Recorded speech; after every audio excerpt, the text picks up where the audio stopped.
Bonsoir mesdames, messieurs, voici les titres de votre 19h. Nous parlerons ce soir de l'attaque au couteau d'hier à Annecy, les dernières informations que l'on sait sur le suspect et sur les victimes. Dans l'actualité aussi, nous parlerons d'un trafic de cigarettes avec une énorme prise dans l'Hérault et le Gard, 45 kg de tabac saisi et 10 fermetures de commerce.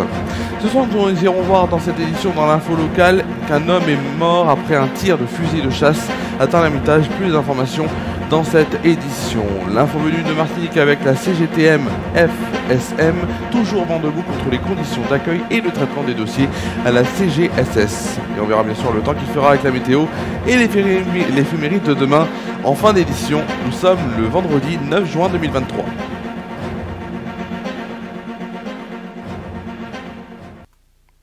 On va commencer tout de suite cette édition du 19h par cette attaque, l'attaque au couteau qui a eu lieu hier matin à Annecy. Le bilan est pour l'instant de 4 enfants et un adulte en état d'urgence absolue.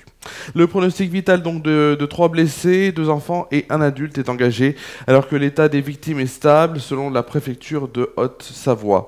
La procureure d'Annecy, Lynn Bonnet-Matisse, a précisé qu'un enfant de 22 mois, 2 enfants de 2 ans et un enfant de 3 ans figuraient donc parmi les victimes. Une 6e personne a par ailleurs été blessée. Le président de la République s'est rendu ce matin au chevet des victimes et a rencontré cet après-midi le héros, dit l'homme au sac à dos, qui a aidé à faire s'enfuir et à faire s'enfuir l'assaillant par rapport aux victimes. Le suspect donc lui est toujours en garde à vue. Il a été arrêté hier et sa garde à vue a été prolongée de 24 heures supplémentaires. Il est né en 1991 et demandeur d'asile syrien est entré légalement en France en novembre 2022. Selon les premiers éléments, le suspect aurait dit « In the name of Jesus Christ », donc avant d'attaquer des enfants dans une aire de jeu, selon une vidéo de l'attaque consultée par France Info. Dans l'actualité aussi, fait divers toujours, c'est ce qu'on appelle une belle prise. Les douaniers de la direction régionale de Montpellier, assistés de policiers et de gendarmes du Gard et de l'Hérault, ont mené la semaine dernière une série d'opérations visant à lutter contre le trafic et la revente illégale de tabac dans le cadre d'une opération nationale baptisée Colbert et qui s'est traduite par des résultats concrets. L'opération a mobilisé les bureaux de douane de Villeneuve-les-Béziers ainsi que les brigades de Montpellier Aéroport, 7 et Nîmes. Les résultats donc obtenus sont les suivants. 45 kg de tabac et de cigarettes ont été saisis, dont près de 1130 paquets de cigarettes et 15 kg de tabac à narguilé. 10 opérations ont été menées donc de jour comme de nuit par les services mobilisés, dont 3 sur des axes routiers majeurs et 7 à l'encontre de 31 commerces susceptibles de se livrer à la revente illicite de produits du tabac.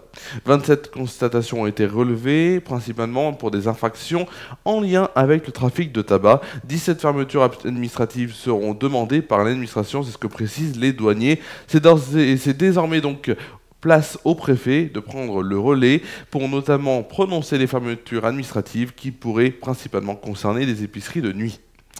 On va tout de suite parler d'une info locale. Hier soir à Tain-l'Hermitage, un homme a été grièvement blessé par un tir de fusil de chasse. Atteint notamment au mollet, l'homme âgé de 39 ans et de nationalité polonaise a été pris en charge dans un état préoccupant par les sapeurs-pompiers et un équipage du SAMU du SMUR 26. Le trentenaire est décédé au centre hospitalier de Valence vers 1h du matin. Selon les premiers éléments recueillis par les gendarmes de la brigade de recherche de Romans-sur-Isère, en charge de l'enquête, un différend d'ordre financier aurait opposé la victime à son ex-employeur, donc un garagiste âgé de 26 ans, installé le long de la nationale 7 à Tain-l'Hermitage. Ce dernier a été placé en garde à vue pour meurtre. Et bien sûr, on verra dans les prochains jours, bien sûr, qu'est-ce qu'il en sera donc de cette affaire.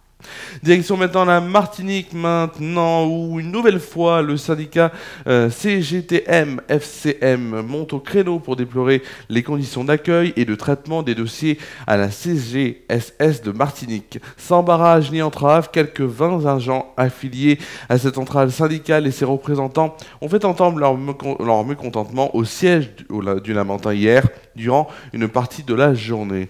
Alors il dénonce pêle-mêle des accueils qui sont quasi inexistants, un personnel réduit, des dysfonctionnements récurrents de l'informatique, une plateforme téléphonique saturée, des bornes de mise à jour des cartes vitales et d'impression d'attestation supprimées, des délais incroyables pour le remboursement des indemnités journalières, ou encore bien sûr des délais inconcevables de traitement des dossiers de retraite, y compris pour les contractuels de la fonction publique, le transfert notamment d'activités vers l'Hexagone, comme donc les CSS, indemnités journalières ou encore les retraites. Une plateforme bien sûr téléphonique saturée, plein de choses qui font en tout cas voilà, il y a ce mécontentement. Le syndicat est d'autant plus déterminé à changer l'image de la caisse que les usagers fustigent régulièrement et depuis longtemps les dysfonctionnements de cette grande administration via les réseaux sociaux et sur les ondes, faute d'un service public satisfaisant. De son côté, la nouvelle direction reconnaît les difficultés soulevées donc par les différents partenaires sociaux. Ces derniers donc ont été reçus en délégation afin de rappeler bien sûr leurs doléances récurrentes. Allez, tout de suite on va passer à une rubrique qui nous intéresse. Cette rubrique-là, vous allez me dire c'est laquelle? Et moi c'est tout de suite une rubrique qui nous intéresse. Si je vous dis la météo, ça vous dit quelque chose? Tout de suite c'est la météo.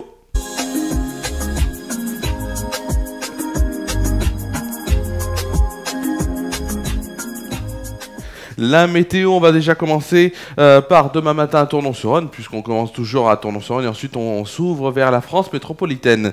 Demain donc à Tournon-sur-Rhône, demain matin, au programme des éclaircies, nous accompagnerons au réveil pour une température de 20 degrés de moyenne. Demain après-midi, ce sont donc des rares averses qui seront donc demain après-midi avec une température de 25 degrés de moyenne et de 27 degrés au meilleur de la journée demain soir.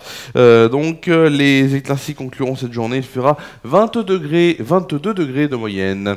On va tout de suite passer au temps qu'il fera en France métropolitaine. On commence déjà par demain matin avec un temps plus calme, avec moins d'orage que les jours précédents. Des averses et des pluies se développent sur la façade ouest. Les températures sont douces le matin. Les températures, il fera 16 degrés à Brest, Cherbourg, Chalon-Mézières, Strasbourg et Limoges, 17 degrés pour Troyes, Dijon et Lyon, 18 degrés à Lille, Rouen, Orléans, Bourges, Rennes, Nantes, Montélimar, Biarritz, Perpignan, Montpellier et Nice.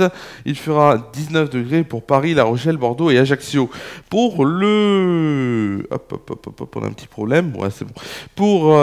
Il fera 19 degrés, je vous l'ai dit, à Paris, La Rochelle, Bordeaux et Ajaccio. Pour le plus froid, ce sera Aurillac et Toulouse avec 15 degrés. À l'inverse, il fera le plus chaud, ce sera Marseille avec 21 degrés. Pour demain après-midi donc...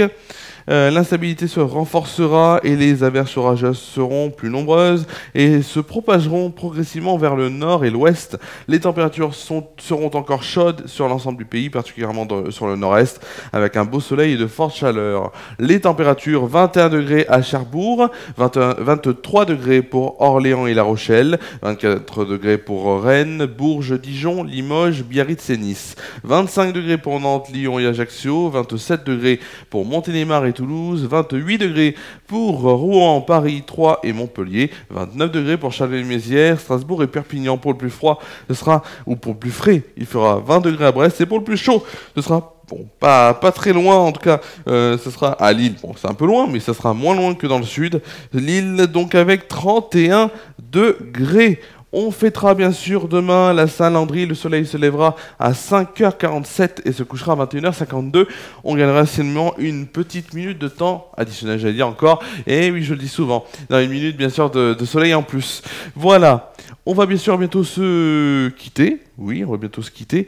Donc bien sûr, mais avant de se quitter totalement, on va bien sûr savoir, et je vais vous dire qu'est-ce qui se passera sur notamment FRA News, parce qu'on n'en parlera que des FRA News ce soir, avec bien sûr votre émission football hebdomadaire, FRA News Foot, qui reviendra lundi, bien sûr avec notamment le résultat de la Ligue des Champions. On parlera aussi de Bordeaux-Rodez. On aura normalement la décision lundi, donc on en parlera. Ça sera un grand format. On en parlera et on parlera du programme à venir football, et il y en aura beaucoup puisque ça va être le début des 2 semaines de football international avec les équipes des pays donc qui joueront les uns contre les autres. Notamment, il y aura aura de la Ligue des Nations et aussi la qualification à l'Euro 2024. Voilà, voilà.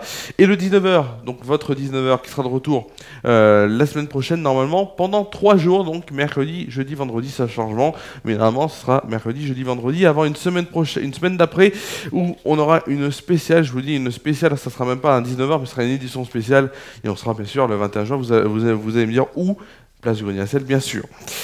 Pour la fête de la musique. Voilà. Et ben, je n'ai qu'à vous dire merci à vous d'avoir suivi cette émission. Et en plus, on va se quitter sur du Juliette Armanet. Voilà. On va se quitter, bien sûr, sur la répétition que j'ai faite mercredi soir. Et notamment le dernier jour du disco que je vous chanterai lors de la fête de la musique. C'est la fin de cette seconde et dernière édition de la semaine qu'il y a eu. Donc, sur les 2 éditions qu'il y a eu cette semaine, nous nous retrouverons lundi pour FR News Foot. Sur FR News, je vous souhaite de prendre soin de vous et de vos proches. Une bonne soirée. Je vous souhaite une bonne soirée, une bonne nuit, un bon week-end et à lundi sur FR News. Le dernier jour du disco, le dernier jour du disco, le dernier jour du disco. Je veux le passer sur ta peau, à rougir comme un coquelicot. Le dernier jour du disco, je veux l'entendre en stéréo et te dire qu'il n'y a rien de plus beau. C'est la fin.